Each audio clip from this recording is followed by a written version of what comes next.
Hello mga ka-elabs! So for today's video, tuturuan ko kayo on how to make rose made of ribbon.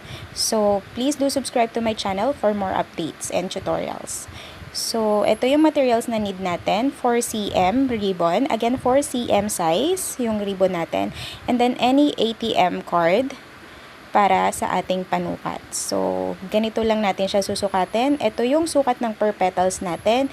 And then ang gagawin natin is 15 pieces.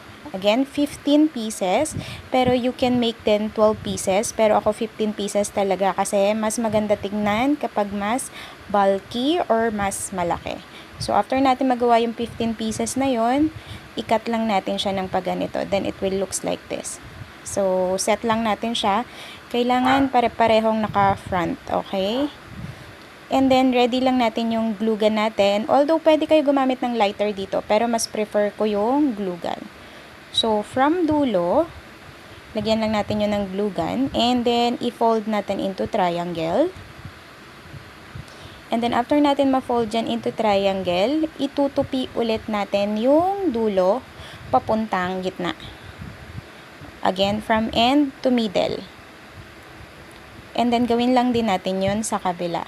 So, lagyan ng glue gun, tupi, and then fold to middle. So, ganito po yung paggawa ng petals ng ribbon rose.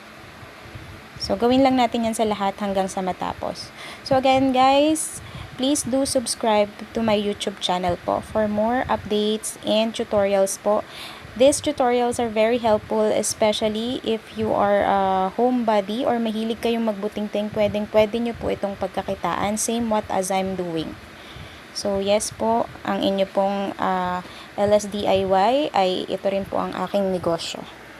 So, ito na po lahat yung petals na nagawa natin.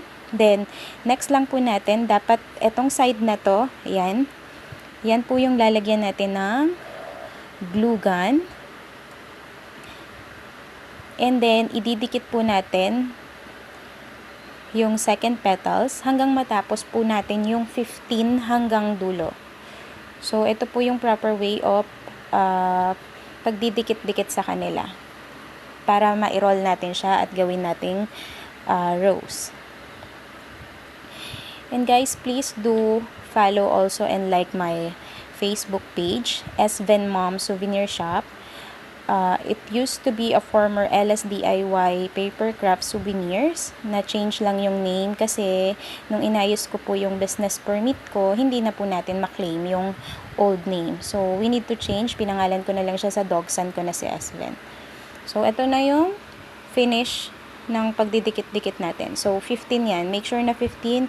Again, although pwede naman 12 pieces or 15 above, meron gumagawa 18 I think, pero 15 is enough. And then, linisin lang natin yung mga glue gun ha, yung mga glue stick na nakaano doon para maayos naman siyang tingnan. So, once ready na to, prepare natin yung skewers natin and yung barbecue stick natin. So, yun yung gagawin nating tangkay. Although, pwede rin naman yung artificial stem. Pwedeng gamitin yun. So, ibaliktad natin siya ha. Tapos, lalagyan po natin ng glue gun dito from dulo hanggang po matapos tayo sa mid-end. So, please do follow lang po. Ito, walang skip tong tutorial na to. So, mas mabilis nyo siyang matututunan. So, hindi ko rin siya ganun pinas forward para masundan nyo ako. So, once nalagay na natin yung skewers or yung barbecue stick natin doon, itupi lang natin tong dulo. Etong tupi na to, pwedeng pa ganito pa loob. Yung iba pa palabas, pwede din naman. Or kahit hindi nyo yan lagyan ng glue, pwede naman. Pero ako nilalagyan ko para kasi matibay. Alam nyo yon. Kasi may instances pa rin na pag tinupi nyo yan na hindi nyo dinikitan, matatanggal pa rin siya.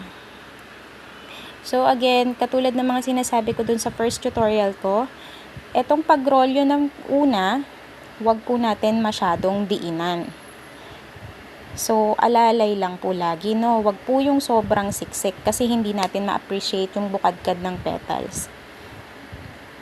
Ganon din po yung sa mga sumunod. Yung sa first, okay lang na medyo hindi ganon kasiksik. Sa second, wag pong sobrang siksik. Sobrang alalay lang po. As in, alalay lang po tayo kapag nag-roll yun ito. Then hanggang dun sa dulo, lagyan natin yung pinaka dulo. Ayan. And then dikit lang natin dito. And then after nyan, medyo i-flattened natin. Pumantay yung ilalim niya. And then massage natin ng konti, no? Kasi for sure yung glue ganyan hindi pa siya ganun katuyo dun sa ilalim.